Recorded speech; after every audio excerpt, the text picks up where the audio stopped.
Amigos y amigas de Niquetán, tenemos hoy una visita muy especial, un sabio amigo de la casa, al que, aunque vive lejos de nuestra tierra, está frecuentemente presente en nuestras emisiones, y me estoy refiriendo a Swami Satyananda Sarasvati, que está comunicado con nosotros desde España. Bienvenido, Swamiji Pranam, bienvenido a Niquetán. Salutaciones, un placer y un honor estar de nuevo con vosotros, Gustavo, y compartir unos momentos. Nos hemos comunicado en esta oportunidad porque en España acaba de editarse en el prestigioso sello Kairos un texto que creo que va a ser de fundamental importancia para todos los practicantes del yoga en el mundo de habla hispana, y que es Las bases del yoga. ¿Qué lo ha llevado Swamiji a escribir este texto? La razón de este texto fue la observación de cómo, si bien es buena noticia que el Hatha Yoga se haya expandido tanto, haya llegado a tantas personas, también podemos observar cómo muchas veces esta enseñanza se va alejando de sus fuentes, de su cosmovisión, de su metafísica, de un potencial para llevar a la persona hacia la meditación y hacia estados de conciencia elevados, y se queda en simples movimientos. Entonces el libro se acoge, simplemente cita estas fuentes del yoga, como pueden ser primero las Upanishads, luego los Yoga Sutras de Patanjali, la Bhagavad Gita, luego específicamente el Hatha Yoga en el medievo, mostrando que la función del yoga no es solo un cuerpo más saludable, no es solo una mente un poco más ligera, sino entrar en espacios de trascendencia, entrar en espacios de plenitud, que el yoga es un camino espiritual. No podemos apartar la postura, el asana, que es un pequeño paso, de la gran meta y proceso que es el yoga.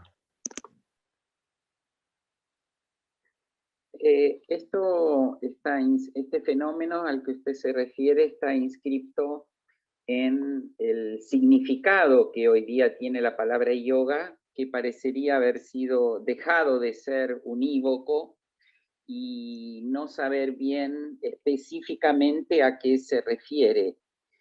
¿Cómo definiría usted, Swamiji, desde esa perspectiva global, integral, tradicional y a la vez viviente, lo que es yoga entonces?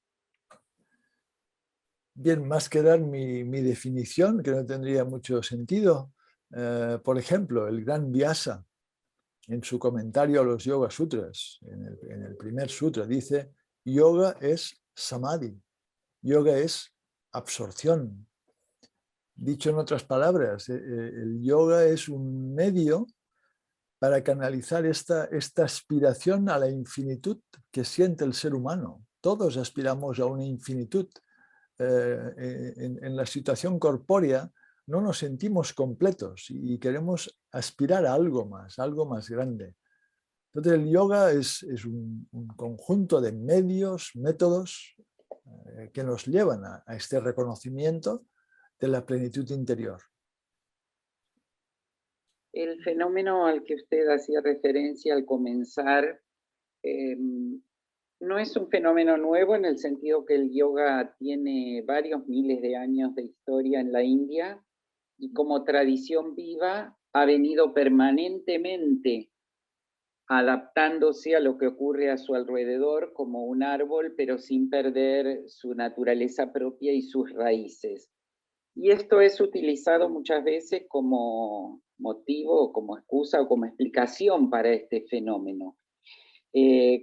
¿Cómo lo ve usted en ese difícil equilibrio que hay a veces entre no pretender que algo se quede rígido y se muera, o que con la excusa de hacerse flexible se pueda transformar en cualquier cosa?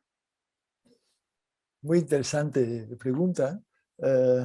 El yoga, como bien dices, ha estado en proceso de transformación, de evolución, adaptando nuevas posibilidades, pero sin perder su meta, sin perder su claro propósito, que es ir hacia el interior y descubrir este espacio de plenitud.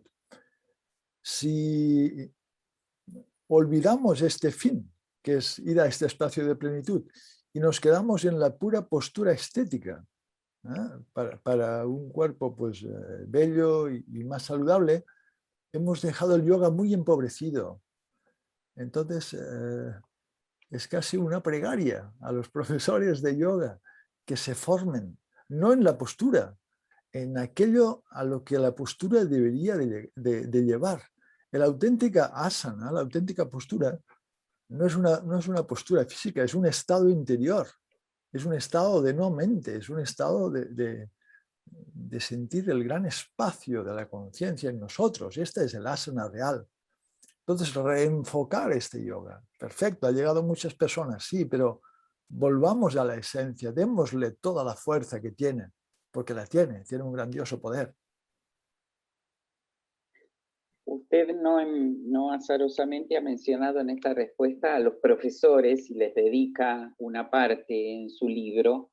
En este libro que recordamos a nuestros oyentes se acaba de presentar en Editorial Kairos y próximamente estará disponible también desde aquí en Argentina. Usted le dedica un ítem particular al rol que tienen los profesores de yoga en esta perspectiva y en esta necesidad de evidentemente, de un esfuerzo, de una preparación.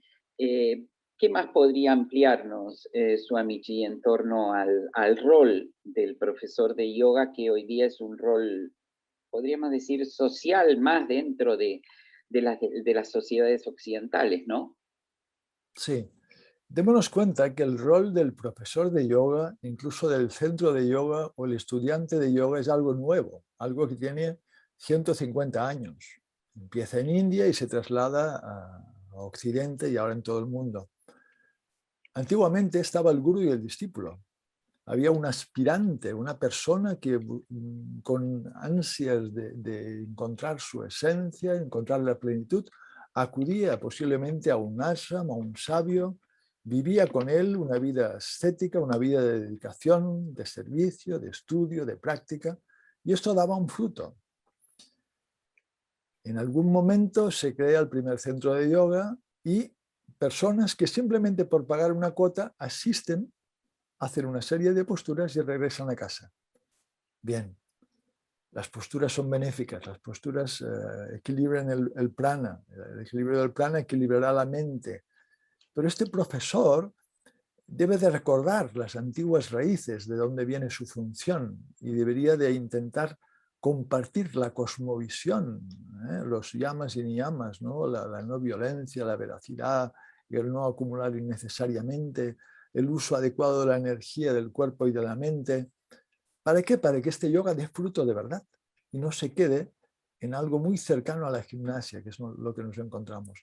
Aquí el profesor, que a veces le dan un título, que simplemente ha leído unos versos de la Gita, unos de Patanjali y quizás no ha leído ni un Upanishad completo, pero ya le dicen que es profesor, está en cierta manera desproveído de la gran sapiencia del yoga. Y aquí viene su deber en formarse, sea bajo un maestro o por su cuenta, pero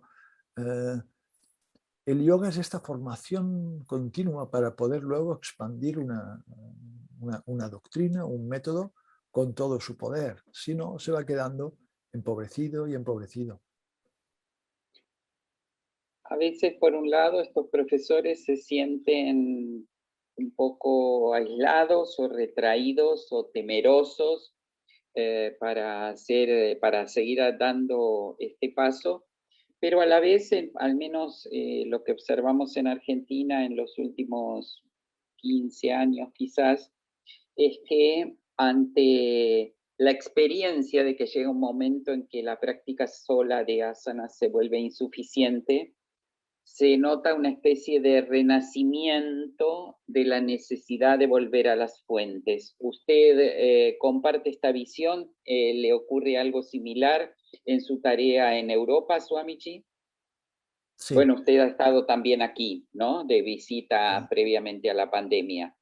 sí, sí.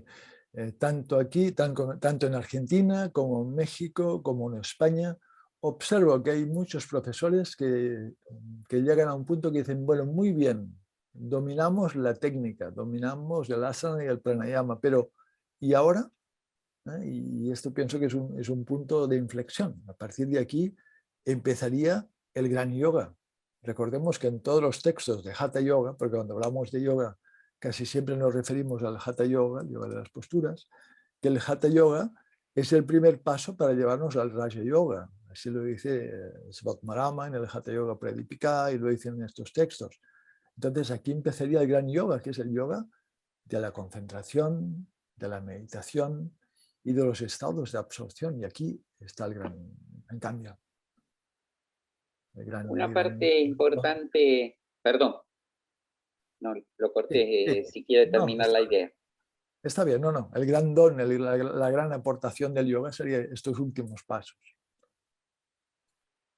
Una parte importante del libro es un capítulo denominado Los 7 errores comunes, donde justamente usted reflexiona sobre estos fenómenos y hay dos imágenes que me parecen bastante poderosas. Una, que el yoga no termina en el mat, sino que solo empieza en él y desde él ha de expandirse al resto de la vida, ¿no? Y luego en el resto del libro usted habla mucho de que el yoga no ocupa el espacio de la hora y cuarto, hora y media, que el practicante está en ese centro, sino que el desafío es extenderlo al resto de la vida. ¿Qué podemos decir justamente a los practicantes para estimularlos a esta expansión, como dice usted? Usted cuando promueve rever la palabra bienestar, más que renegar del bienestar, plantea la posibilidad de expansión. ¿Qué le puede decir a esos que están buscando justamente esa expansión del ámbito del yoga? Esta expansión del yoga es ir al yoga real, y el yoga real es la vida en su totalidad. Lo que como, cómo duermo, lo que leo, todas mis actividades, cómo trato a mi hijo, cómo soy de responsable y excelente con mi trabajo, mi honestidad, mis emociones, mis pensamientos, toda mi vida basada en una gran ética, una gran excelencia, buscando la sabiduría y la acción armoniosa. Esto es yoga. Y no es más yoga cuando estoy jugando con mi hijo o trabajando en mi empresa o en la empresa en la que trabajo, que no cuando estoy en el mat. El yogi mantiene un hilo de contemplación y de autoobservación constante. La vida es yoga. Si hacemos solo un ratito de yoga y luego volvemos a nuestro estado de dispersión mental, no habrá transformación y no habrá cambio. Entonces es muy importante darse cuenta que el yoga es la vida en su totalidad. Swamiji, usted al finalizar la primera parte habló de la contemplación, del rol de la meditación dentro del yoga. Y en otra parte interesante del libro, usted recoge preguntas que evidentemente le han venido haciendo a lo largo de su extensa práctica pedagógica en torno a las dudas que se les suscitan a los practicantes de esta globalidad del yoga. Y una de ellas tiene que ver con esta noción de quienes abordan la meditación de pronto con con esa misma ansiedad o con esa misma gula con que a veces uno se lanza a tratar de conseguir cualquier objeto y se queja de que apenas alcanza un pequeño momento de plenitud y luego vuelve a los estados habituales. Y usted le dedica bastante a remarcar cómo los estados interiores realmente profundos transforman toda la vida, no durante los segundos o minutos que puedan durar, sino que imprimen un registro diferente en la vida. Y esto querría que se extienda un poco más porque es una noción bastante extendida entre los practicantes que solo se lamentan de las duraciones en minutos o segundos de los estados y no lo que significan para la totalidad de la vida espiritual. Sí, interesante comentario y observación. Es decir, observemos qué puede ocurrir o qué debería ocurrir en el proceso meditativo. El meditador está sentado en asana, intenta tener una postura firme, la mente se va primero concentrando, va teniendo menos contenido y posiblemente vaya entrando en espacios de no contenido. A veces tan poco contenido que incluso la noción de yo puede haber desaparecido. No hay contenido mental, es decir, no hay mundo, no hay noción de yo, la individualidad tampoco está presente, pero hay una conciencia que es lo más profundo y lo más real en uno mismo. Aunque esto no puede nombrarse como una experiencia, cuando uno regresa a la mente conceptual y la mente funcional, ha tocado un punto de existencia profunda independiente de todos los factores externos. Uno se ha liberado un poco por saber quién es. Pero cuando estos estados o espacios se repiten en la meditación, el mundo cambia, la vida cambia. El yogi empieza, o el practicante yogi o yogini, empieza a tener un reconocimiento directo de aquello que permanece siempre pleno e inmutable en él. Entonces su reacción ante la vida, su reacción ante los retos, porque la vida siempre será un reto tras otro, va cambiando. No es que uno deba de forzar el cambio viene. Y esto afecta a todos los ámbitos de mi vida. En la medida que la contemplación se hace profunda, mi existencia en este cosmos, en este mundo, se transforma, cambia, podríamos decir, se dulcifica. Veo este universo como un lila, un juego, ante un yo inefable o ante una esencia inefable y nunca tocada por nada. Este es un profundo cambio que uno no puede forzar, se va dando. ¿Cómo? Y esto a la mente moderna no le gusta. ¿Cómo? Por años de práctica, por años de una práctica sostenida, hecha con fortaleza, con devoción, con amor, durante largo tiempo. Y debo de ser parte de un camino, y debo de formar parte de un linaje, y debo de saber cuál es mi camino y mi doctrina, y crecer y florecer en este ámbito. Otra de las preguntas que usted aborda allí y tiene que ver con esta noción de la vida como reto y esa dulcificación de la conciencia. A veces los practicantes entienden que esto significa que se van a desentender de todo lo que ocurre a su alrededor y el yoga se vuelve más que un camino, una especie de refugio atómico donde quedar encerrado, supuestamente libre de las dificultades de la vida. ¿Qué nos puede aclarar al respecto, Swamiji? Bueno, hay que soltar esta idea sentimental, un poco New Age, diríamos, de que como que hago yoga todo va a ir bien a partir de ahora. No. Lo que va a estar centrado es mi estado interior. Pero las cosas externas tienen su ritmo, tienen su... Y recordemos, este plano de existencia es un karma bhumi. Es un lugar donde hay retos, donde hay dificultades, y hagas yoga o no, habrá siempre cosas importantes que resolver. Entonces, lo que el yogi cambia no es esta parte externa, aunque puede dulcificarla y armonizarla. Pero lo más importante es que vive los retos, vive los cambios, vive las transformaciones de la vida desde un espacio de quietud interior. Este es el gran cambio. Esta quietud se va haciendo fuerte, este silencio interior o estado de no mente va creciendo y el yogi transita por la vida desde otro espacio, siendo responsable e impecable en todos los detalles de la vida. El yogi no es el que se desentiende, el yogi es el que se entrega completamente a los retos de cada instante.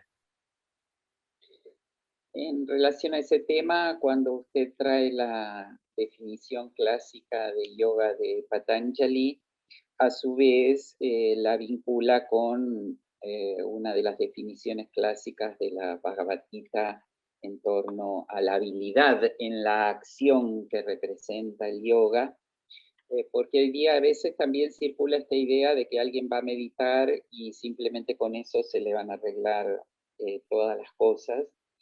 Y, y usted busca ampliar, como la tradición lo presenta, a ese ámbito de karma, de espacio y de tiempo en el cual todos estamos inscriptos.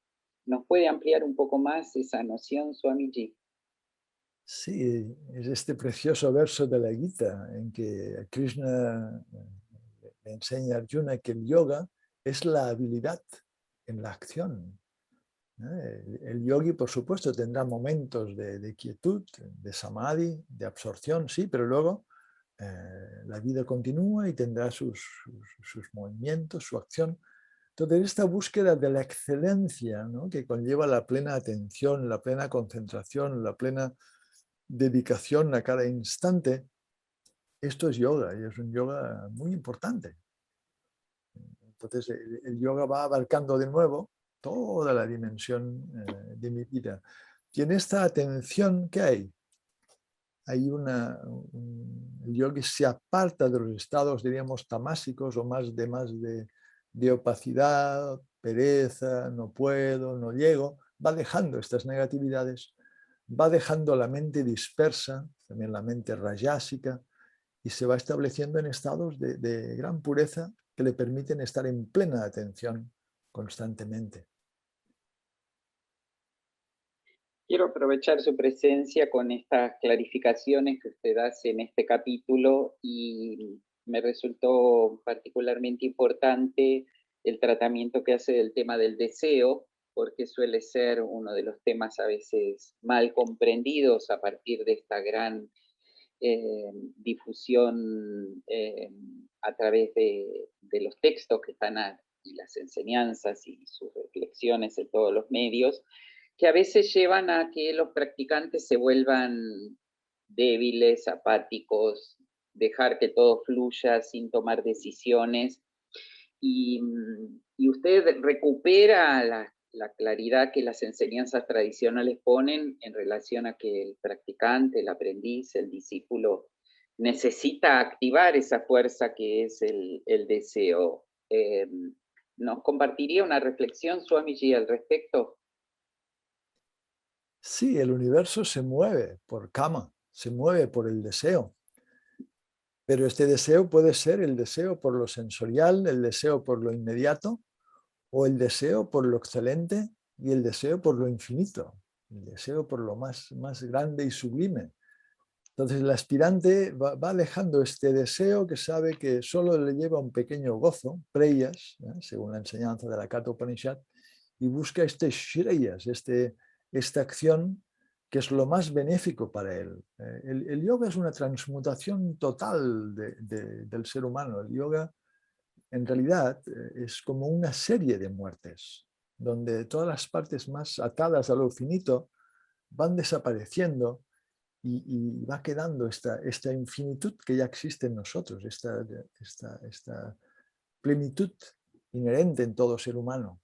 El yoga es esta búsqueda. Entonces el deseo, uno debe de tener, el mumukshu, el que desea la liberación, tiene un intenso deseo de liberación.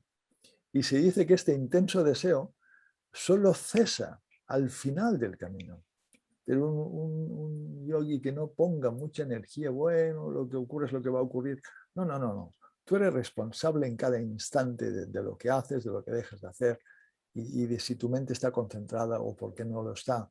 Entonces, tomar las riendas con fuerza, a la vez con aceptación de la vida, con aceptación de las limitaciones de cada instante. No todos somos un Ramana Maharshi o un Ramakrishna, etc. Pero poner fuerza y atención a la totalidad de la vida y las muchas oportunidades que la vida nos da en esta búsqueda interior.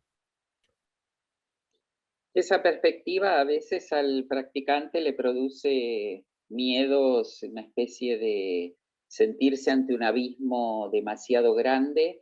¿Qué mensaje final de estas reflexiones que estamos haciendo en torno a su nuevo libro le puede dar justamente a todos esos miles de practicantes que suelen escuchar cada vez que aparecen sus enseñanzas en las redes? Para afrontar ese desafío, para tomar ese reto como propio? Un consejo sería recordar siempre la esencia de la enseñanza yógica. Todo está en ti. La divinidad está en ti. La plenitud está en ti. Lo que eres en realidad es conciencia pura. Sigue humildemente las partes del yoga, sigue la enseñanza de tu maestro y este camino te conducirá a este conocimiento, te conducirá a esta experiencia. No más, es sencillo.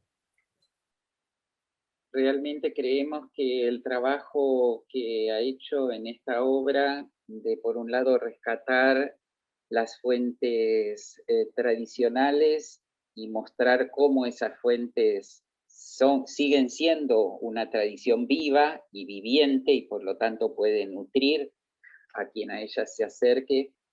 En segundo lugar, el trabajo del origen del surgimiento del Hatha Yoga y cómo este se ha expandido en Occidente. Y estas partes finales en que usted aborda los errores comunes y las preguntas en el camino del yoga que se le van suscitando al practicante, más la orientación bibliográfica que hace, creemos que hace de esta obra una obra fundamental para todos los practicantes contemporáneos. Así que por eso estábamos tan interesados en tener Swamiji sus palabras y en colaborar con lo que nosotros podemos en la difusión, en que los sedientos se acerquen a ella porque van a encontrar mucha agua, de esa agua que, como dice el Maestro Jesús en sus enseñanzas, son esas aguas que cuando se toman sacian realmente la sed. Así que en nombre de todos esos practicantes queremos agradecerle su dedicación a la búsqueda y su trabajo pedagógico y esfuerzo constante en una tarea que evidentemente no es sencilla, mantener la fidelidad a la tradición y a la vez hacer que esa tradición siga plenamente viva. Así que es nuestro deseo compartir con usted nuestra gratitud y manifestarle como siempre que estamos al servicio de la difusión de la enseñanza, Swamiji. Gustavo, agradecerte enormemente estas palabras, sobre todo viniendo de ti, alguien que conoce en profundidad y practica esta metafísica, esta cosmovisión. Y, como siempre, una satisfacción estar con vosotros. Y esto ha sido simplemente un humilde trabajo de expresar lo que es el yoga, de expresar la grandiosidad de este camino para que todos podamos llenarnos de su esencia. Ha sido, amigos y amigas, las palabras de Swami Satyananda Saraswati desde España, maestro contemporáneo de la tradición vedantina y que acaba de editar el libro Las Bases del Yoga, disponible desde España en la editorial Kairos y próximamente en los países de habla hispana del continente latinoamericano. Muchísimas gracias, Swamiji. Gustavo, hasta siempre. Salutaciones.